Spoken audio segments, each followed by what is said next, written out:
গুরু জয় গুরু জয় গুরু। শ্রী শ্রী ঠাকুরের আতুল চরণে শত সহস্র কোটি প্রণাম জানিয়ে, গুরু ভাই বোনদের আমার জয়গুরু সম্ভাষণ জানিয়ে আমি ঠাকুরের পরলোক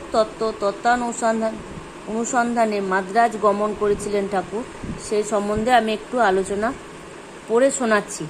কুমিরায় যাইবার পথে কলিকাতা আসিয়া কি প্রকার মৃত ব্যক্তির আত্মা আনা যায় এবং কি প্রকারে কোথায় গিয়া সেই কৌশলাদি শিক্ষা করা যায় ইত্যাদি বিষয় অবগত হইয়া তিনি কুমিরায় গিয়া চাকরিতে যোগদান করিলেন। মাঝে মাঝে কলিকাতা আসিয়া থিওসফিক্যাল সোসাইটির সভ্যদের সহিত আলাপ আলোচনা করিতে লাগিলেন।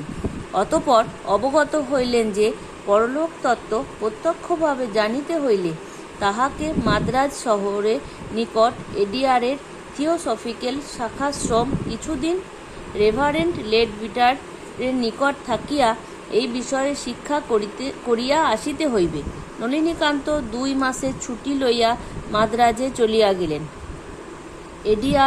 এডিআরে রেভারেন্ড লেডবিটারের নিকট অবস্থান করিয়া মৃত ব্যক্তির আত্মা আনিবার ক্ষমতা অর্জন করিলেন।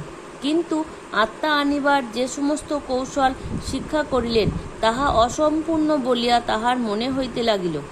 উক্ত সোসাইটিতে যাহা শিক্ষা করিলেন তাহাতে বুঝিলেন যে ওই প্রণালীতে পরলোক তত্ত্বাংশ মাত্র তাহারা জানিতে সক্ষম হইয়াছেন, তাহাও সম্পূর্ণ প্রত্যক্ষভাবে বলা যায় না, কারণ মৃত্যু আত্মাকে কোনোভাবে মিডিয়ামের ভিতর আনিয়া তাহার নিকট প্রশ্ন দ্বারা ঘটনা অবলম্বী জানিতে হয়।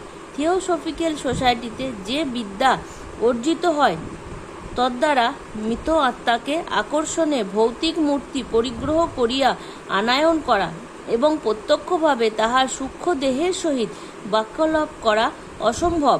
সুতরাং অনেক স্থলে মিডিয়ামকে সম্মোহিত করিয়া তাহার ভিতর মৃত আত্মাকে আনা যায়, ইহা সত্য, এবং নলিনীকান্ত তাহার স্ত্রীর আত্মাকেও তদ্রূপে আনায়ন করিয়া বহু প্রকার প্রশ্নোত্তরে সন্তুষ্ট হইয়াছেন এবং মনে করিয়াছেন যে তাহার মৃত পত্নীর আত্মাই আসিয়াছে। যে সমস্ত গুপ্ত ঘটনার বিষয়ে তিনি মিডিয়ামকে প্রশ্ন করিয়া তাহার ঠিক ঠিক উত্তর পাইয়াছেন তাহা মাত্র তাহারই স্ত্রীর অবগত ছিলেন।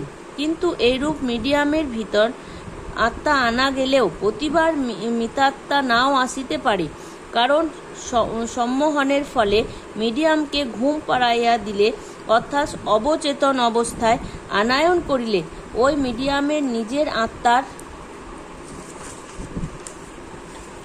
শক্তি জাগিয়া যায় এবং অতীন্দ্রিয় দৃষ্টি হওয়ায় ওই শক্তি বলেই যে প্রশ্নকর্তার সমস্ত গুপ্ত কথার উত্তর দিতে সক্ষম হয়।